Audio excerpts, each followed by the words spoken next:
Praise be Jesus Christ, he has always been praised.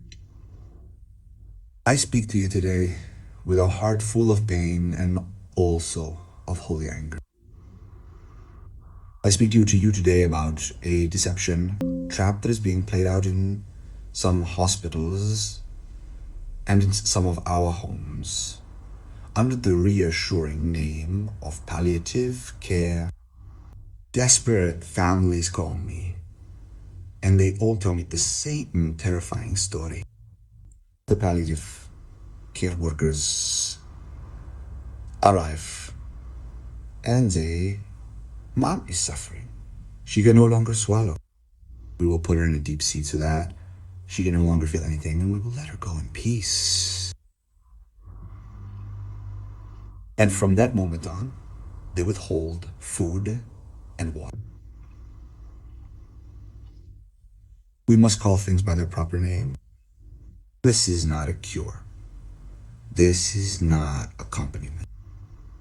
This is murder by hunger and thirst disguised as induced sleep. It is a death sentence carried out with a syringe and under the guise of compassion.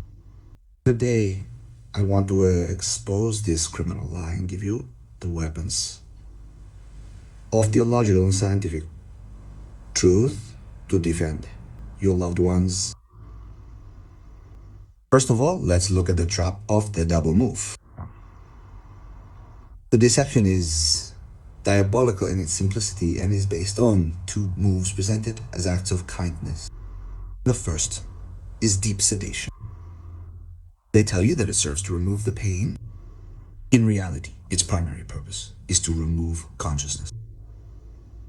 An unconscious patient cannot complain, cannot ask for a drink, cannot resist. Deep sedation serves to silence the victim and hide the agony of what is about to happen. The second move is the withdrawal of hydration and nutrition. With the excuse that they can no longer swallow, they withhold water and food. This is the real murder weapon. It is not the disease that will kill your loved one. It will be the dehydration and malnutrition that you, by signing a consent form, have authorized. This is the strategy to kill slowly while hiding the symptoms of agony with drugs. Euthanasia in its purest form, condemned without appeal by the encyclical Evangelium Vitae of St. John Paul II. Now let's try to unmask the deception. I offer you 4 questions to nail them to the truth. These men of death hide behind alleged science, and we will expose them using real science and logic as well as our faith. Here are the crucial questions to ask calmly and firmly to bring down their castle of lies. The first is, why are you proposing it now? The underlying situation, of course. What is the refractory symptom? Our faith tells us that life is sacred until its natural end. Good medical science says that continuous deep sedation is an exceptional treatment to be reserved for the last hours or days of life to control an otherwise intractable symptom. The guidelines of the European Association for Palliative Care, the EAPC, are clear on this.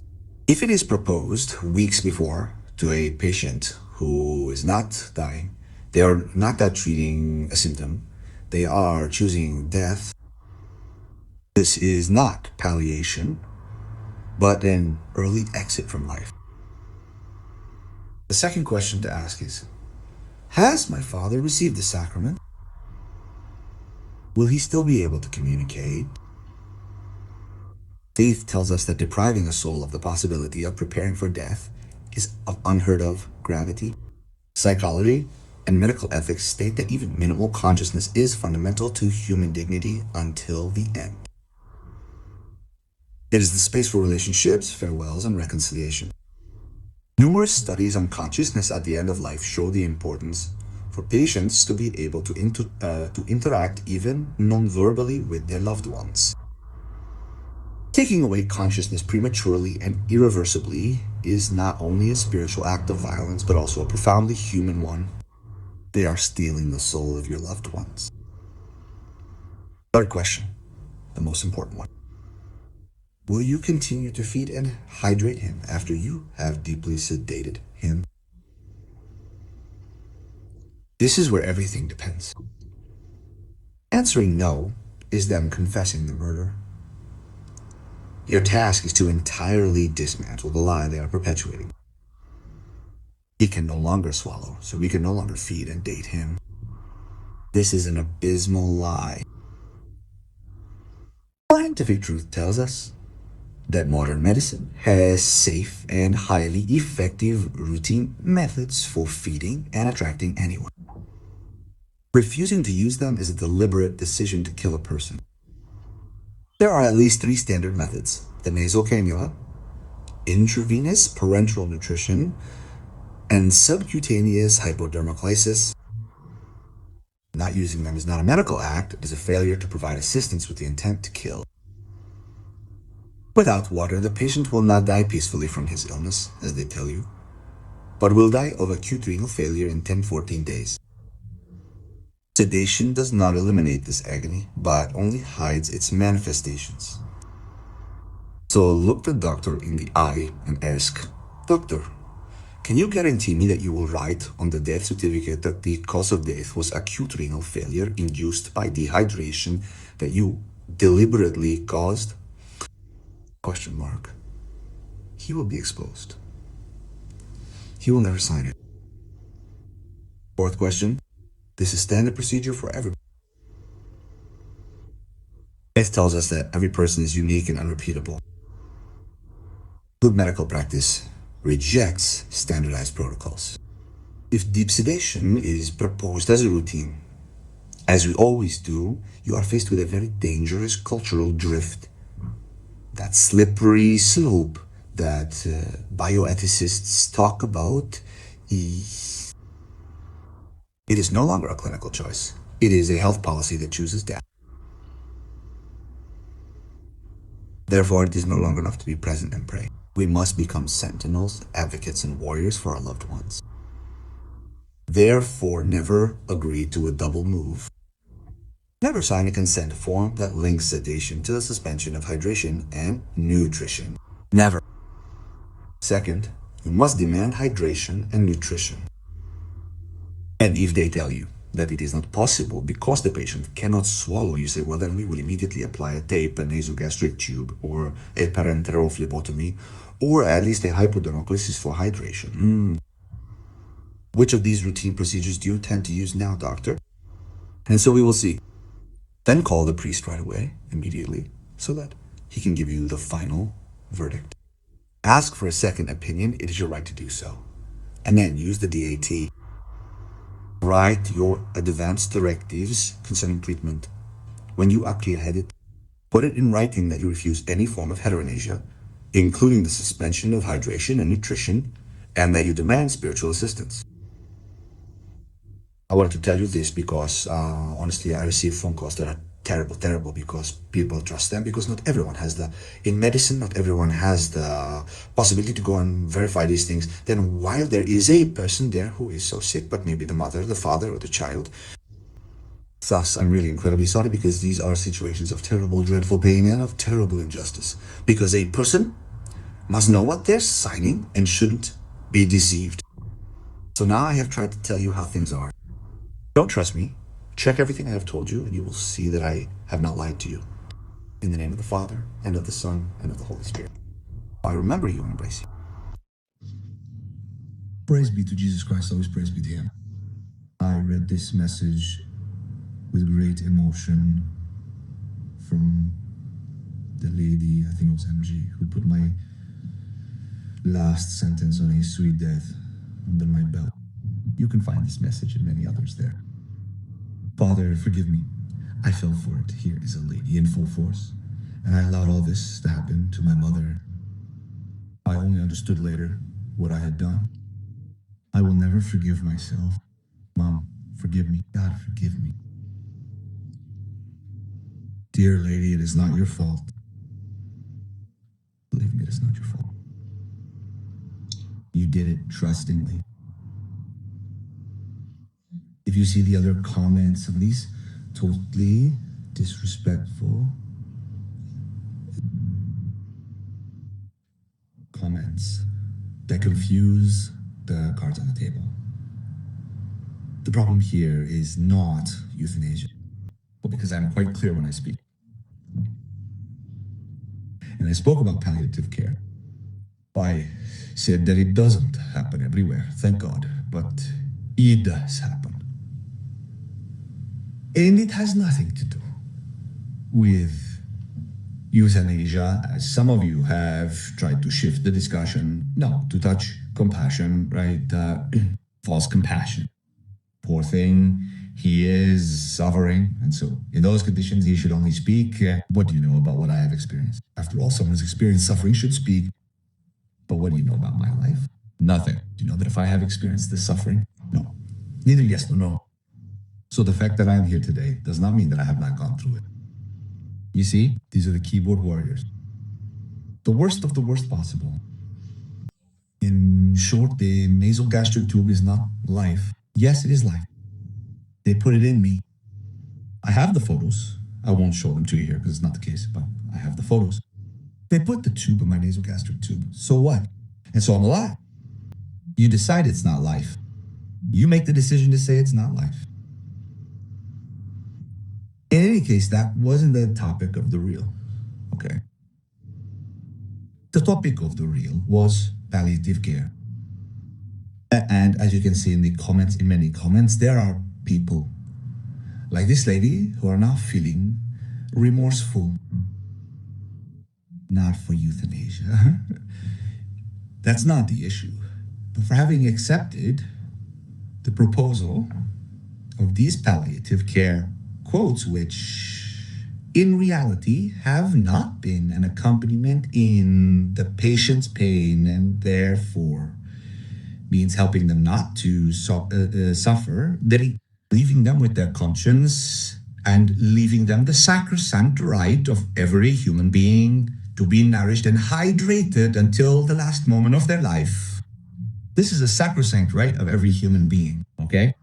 A sacred right, provided for by law.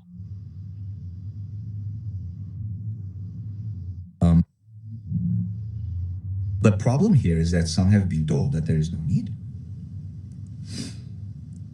for accompaniment, that they need to be sedated, and that's what we're gonna do.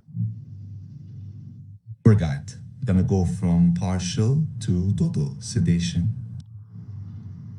This person falls asleep.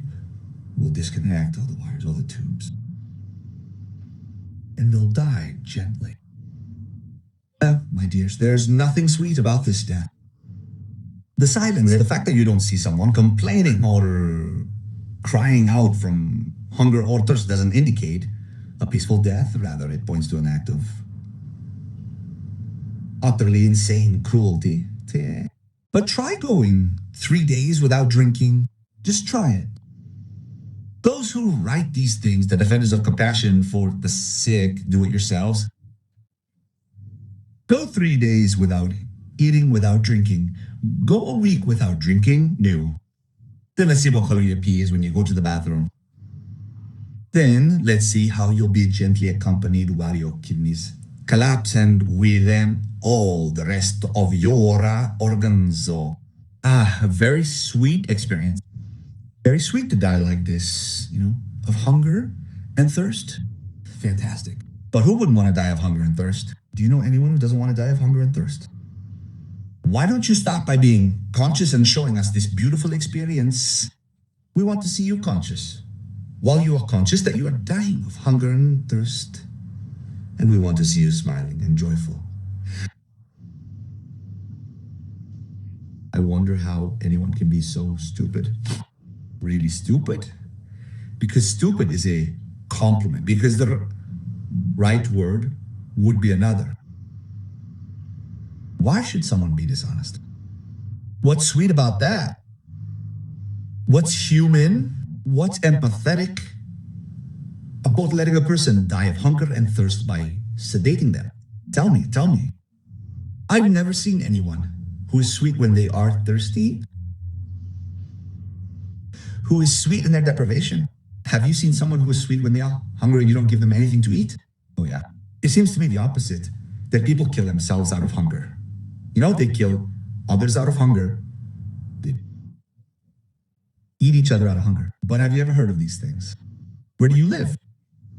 I don't know, on the moon, on Mars? Have you ever read the story that people ate each other out of hunger? They suck because of thirst. No one knows anything about it because it is a primary human need. But go read your 5th grade biology books. To drink and to eat is a fundamental human need. Not something to be undertaken lightly, because it is a right. So why do you sedate them? Explain it to me. Why do you sedate them? So they don't suffer. Oh, but there are many ways to not make a person suffer without sedating them completely. You know, there is no need to sedate them. They can remain conscious, and you can easily relieve their pain without sedating them. Why sedate them? And why take away their food and drink? But what does that have to do with it? What does eating and drinking have to do with suffering? And so they suffer more because everyone suffers when they don't eat and drink. So why? What is the reason?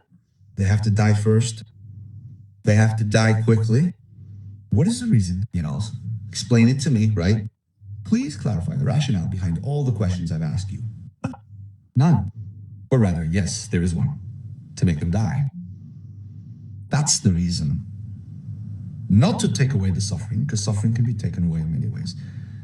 By leaving the conscience, and above all, by giving water and food until the last day, hour, minute instant of the life of that man, that woman, who, even if they suffer, remain human beings. And then, as explained, there is not only the nasogastric tube. You know, it's odd. I wonder why all of these people seem to live for the quote-unquote culture of death of other people. Do you understand? The culture of death of others, not their own. That of others. Because then when it's their turn, you'll see if they don't want to have all the water in the world and all the food in the world, go and see. Go and see how many people say, yes, yes, of course, I accept and want to be sedated and die of hunger and thirst. No one has ever done it. No one voluntarily performs euthanasia, but that is something else. And it is quite fast, very fast, not dying in 10, 15 days of hunger and thirst. Madam, I am very sorry. We remember you in prayer, and because then these things happen, poor people, then they are left with this crazy remorse because there is nothing one can do. One can do something. In these cases, contact a lawyer immediately. Do it. I bless you in the name of the Father, and of the Son, and of the Holy Spirit. And I ask for the lawyer back before they disconnect everything and sedate him.